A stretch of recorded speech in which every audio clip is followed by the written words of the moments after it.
Chelsea confronted Kane and Phyllis' passion, Claire's shock.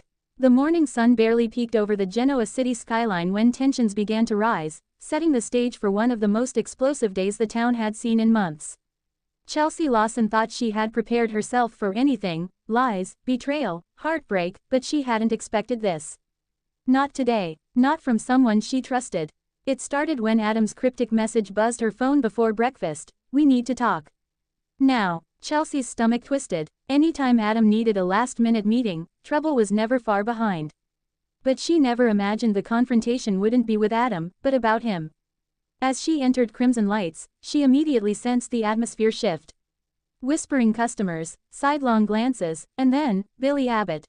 He stood near the counter, arms folded, eyes serious, as though bracing himself for a storm. "Chelsea," Billy said, voice cool. "We need to clear the air." Her pulse quickened. "About what?" Billy sighed, rubbing the back of his neck. "About Adam, and about your role in what he's planning. You've been keeping secrets again, and people are going to get hurt." His words hit her like a slap. Chelsea felt heat rise in her cheeks. Anger, embarrassment, shame, she wasn't sure. But she held her ground. "I'm not covering for Adam," she snapped. "Not anymore. I'm trying to protect Connor, and if that means keeping certain things quiet, then yes, I'll do it." Billy stepped closer. "You're playing with fire. If you know what Adam is involved in and you don't speak up, you're part of the fallout." Chelsea's voice shook, not with fear, but with frustration. "You don't get to judge me, Billy. You think your hands are clean. You've hidden your fair share of secrets." His expression softened just enough to show she'd struck a nerve. But before he could respond, Chloe burst into the cafe, breathless. "Chelsea," she said urgently, "there's something you need to see. Now." The confrontation was far from over. But it was only the opening act. Meanwhile, Kane and Phyllis' passion ignites. Across town, the Grand Phoenix was anything but calm. Phyllis Summers had promised herself she wouldn't fall back into old patterns, especially not with Kane Ashby. But temptation had a way of sneaking in when the walls were down, and their walls were practically non-existent. Kane had shown up at the hotel under the guise of business, but the tension between them had been simmering for weeks. Every glance lingered too long. Every word carried a spark. And today, that spark finally caught fire. "Phyllis," Kane murmured after she dismissed the last of her staff. "You know why I'm here." She raised a brow, pretending not to understand. "Oh, enlighten me." He stepped closer, his tone dropping to a whisper. "You can keep pushing me away, but we both know you don't want to." Phyllis hated how well he could read her. She hated how much she wanted to pull him closer. But more than anything, she hated that she couldn't stop herself.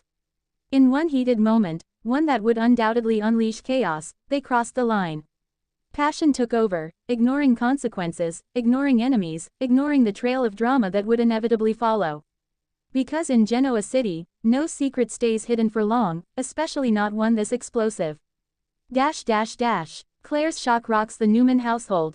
Back at the Newman ranch, Claire Grace paced anxiously, heart pounding. She had discovered something she wasn't supposed to see, something that threatened to upend the fragile peace she'd worked so hard to build with Victoria and the rest of the family.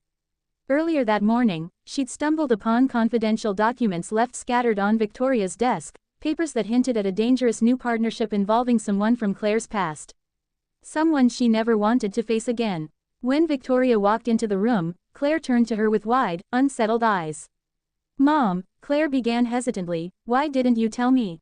Why is Newman considering working with him?" Victoria froze. "Claire, what are you talking about?" Claire held out the papers with trembling fingers. "You said I was safe. But if this man comes back into my life, everything will fall apart." Victoria's face drained of color. She hadn't known Claire had seen the documents. And she certainly hadn't been prepared to explain the truth. "Claire," Victoria whispered, "I promise you, I won't let anything happen to you. But this is complicated." Claire's breath hitched as fear and betrayal collided. "You said I could trust you." And just like that, the fractures within the Newman family grew deeper, threatening to split wide open.